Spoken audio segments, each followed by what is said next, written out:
Judias Anna Lou Welty, known as the Black Widow, was born April 4, 1943 in Quanah, Texas. Judias went under the name Judy for short and was the third of 4 siblings. Judy's mother passed away when she was 4 years old. Judy had a horrible childhood growing up, being abused by her father, and the stepmother starved Judy and forced her to work as a slave. At the age of 14, Judy spent 2 months in prison for attacking her father, stepmother, and her 2 stepbrothers with hot grease. After being released, Judy graduated from reform school in 1960 and became a nursing assistant. Judy gave birth to son Michael the following year. Judy ended up going down the wrong path again. Judy took on the new name, an American serial killer. Judy was executed in Florida for the 1971 murder of her first husband James Goodyear. Judy was also convicted of the 1980 murder of her son, Michael Buenoano, and the 1983 attempted murder of her boyfriend, John Gentry. Judy is also believed to be involved with the 1980 murder of another boyfriend, Gerald Dossett, in Florida. Judy also acknowledged being responsible for the 1978 death of another boyfriend, Bobby Joe Morris, in Colorado. This woman was very busy, so let's dig in as to the reasoning of why and what happened. Let's start with James Edgar Goodyear. Judy, having a child out of wedlock, met and married James, an Air Force officer, in January 1962. James Jr. was born 4 years later. James celebrated the event by legally adopting Michael, and in 1967, daughter Kimberly was born. The family relocated to Florida, where James did a tour of duty in Vietnam, and just returned home from Southwest Asia.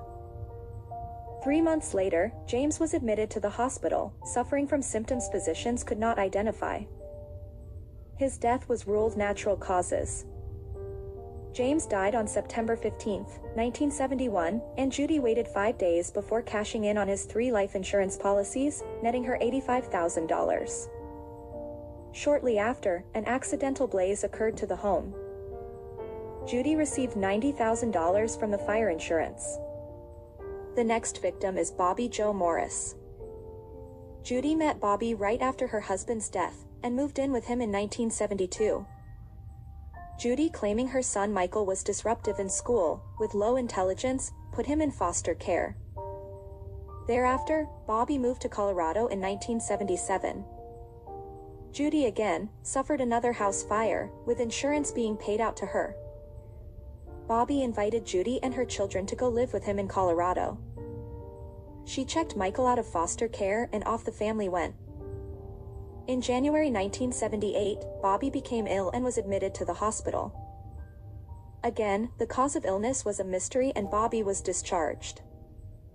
2 days later, Bobby collapsed at the dinner table and was rushed back to the hospital, where he died.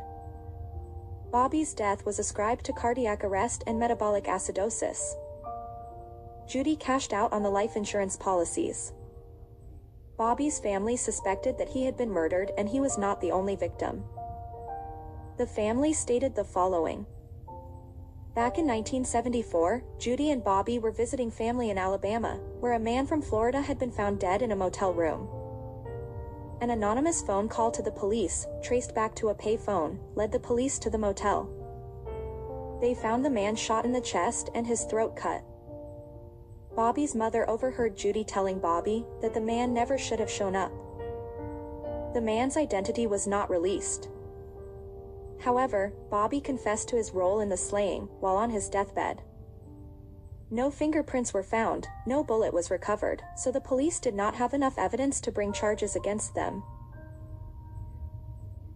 On May 3, 1978, Judy legally changed her surname and her children's as well, to Buenoano, meaning Goodyear in Spanish, to reflect her first husband's last name. Judy and the kids moved back to Florida. At some point in time, Judy dated Gerald Dossett of Florida. Gerald passed away on February 3, 1980. Judy was also believed to be involved in his passing. Judy resented her son Michael for being born out of wedlock. Michael joined the Army in June 1979.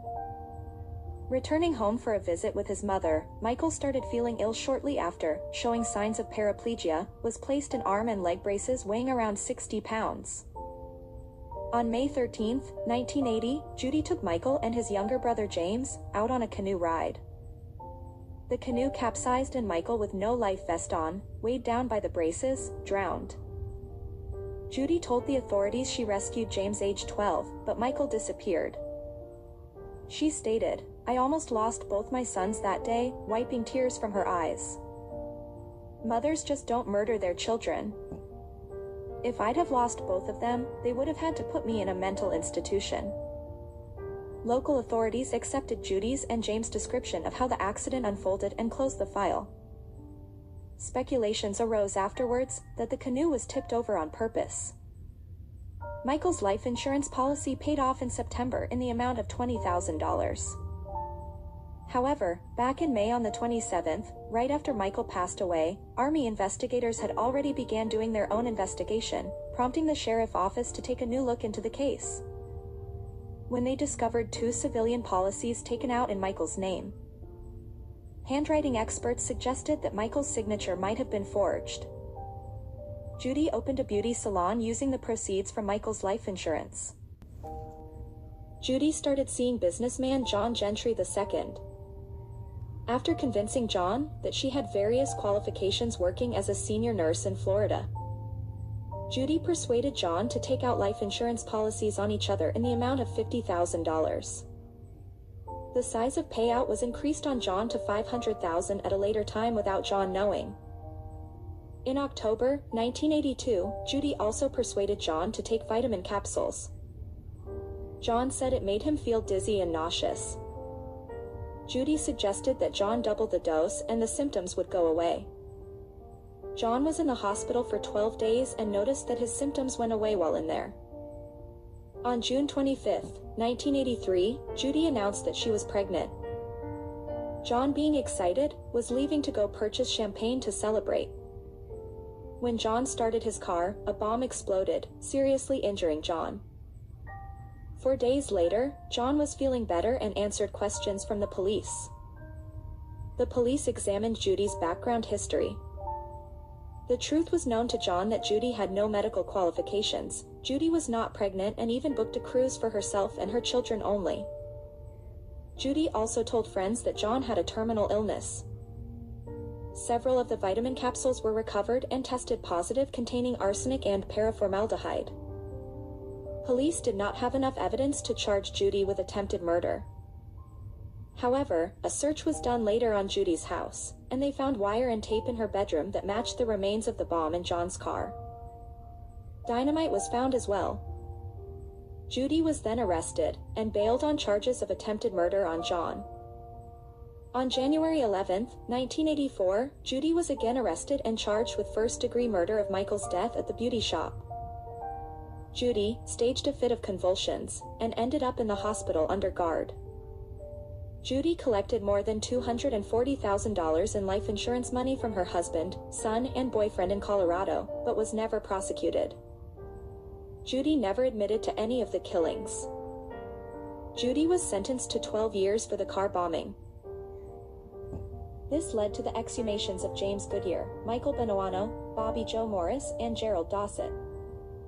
12 years later, James Goodyear's body was exhumed on March 14, 1984, and his death was changed from natural causes to arsenic poisoning. Judy claims that James was poisoned in Vietnam. Bobby Joe Morris was exhumed on February 11, 1984, and his death was the result by poisoning. By the time authorities made the connection between Judy and Bobby, Judy had already been sentenced to death in the state of Florida. Prosecutors decided not to continue with the case. Michael's paraplegia was caused by the poisoning. Judy's trial began for Michael on March 22, 1984, and was convicted on all counts 9 days later. On June 6, 1984, Judy was sentenced to life in prison without parole for the first 25 years for Michael's death. Prosecutors say Judy gave 4 different versions of what happened. The final result was that Judy pushed Michael out of the canoe. In July 1984, Florida authorities exhumed the body of Gerald Dossett. no charges were filed in his case. On August 10, 1984, Judy's youngest son James was acquitted of trying to kill John Gentry. However, Judy's trial opened up in October 1984 and lasted 3 days. Jurors deliberated 2 hours. Judy's 12-year prison sentence for the car bombing was made consecutive with her life term for Michael's slaying. 1 year later, in October 22, 1985, Judy went to trial for the murder of husband James Goodyear. The trial lasted 7 days. Convicted on Judah's second charge of first-degree murder. The jury deliberated 10.5 hours and Judy was formally sentenced to death on November 16, 1985.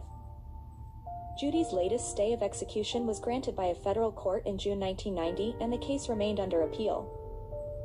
In the unlikely event of Judy's release, authorities were ready to prosecute capital charges in the death of Bobby Joe Morris.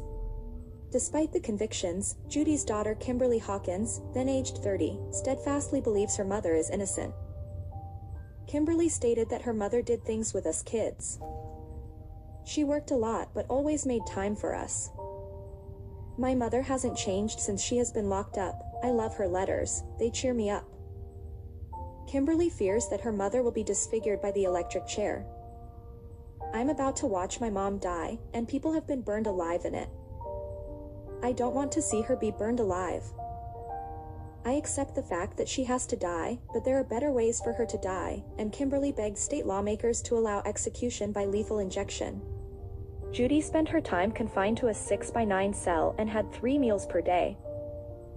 Visitors were allowed every weekend and were allowed to receive mail every day except on weekends and holidays. She was allowed cigarettes, snacks, a radio, air conditioning, and a black and white television without cable located outside of the cell bars. Judy spent 13 years writing letters, crocheting blankets and baby clothes and gave them to her daughter to sell.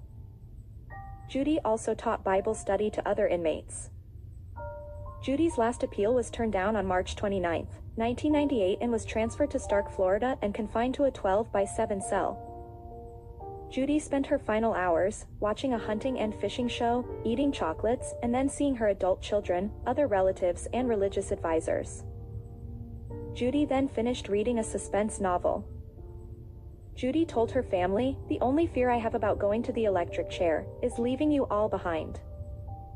Judy's last meal consisted of broccoli, asparagus, strawberries, tomato wedges with hot tea and lemon. Judy had no final words.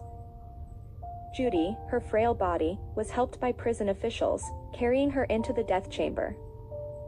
Judy clenched her fist, shut her eyes, and lowered her head as she was strapped into the wooden chair. 46 witnesses were in attendance, and the victims' families were not represented. On March 30, 1998, Judy was executed in the electric chair, consisting of 2,300 volts of electricity, at 7:08 that morning. Judy was pronounced dead 5 minutes later and cremation followed afterwards. Judy was 54 years of age, and was executed on what would have been Michael's 37th birthday. Judy had no fear at all and showed no remorse for her crimes. Judy stated that she had been the victim of defamation assassination of character, making me look like a vile monster. However, I would have found myself guilty if I were the jury. Judy still claimed her innocence. Judy stated, "I have eternal security, and I know that when I die, I will go straight to heaven, and I will see Jesus. When I came here, I was a devout Christian and I have not changed that. I'm tired and ready to die. I want to prove to my grandson, I am not a murderer." John Gentry II passed away on June 6, 2005, at the age of 58. John was the only survivor that managed to escape the Black Widow's grip. If you like this content, please consider liking, sharing, and subscribing to my channel at MeTime806. Thank you very much.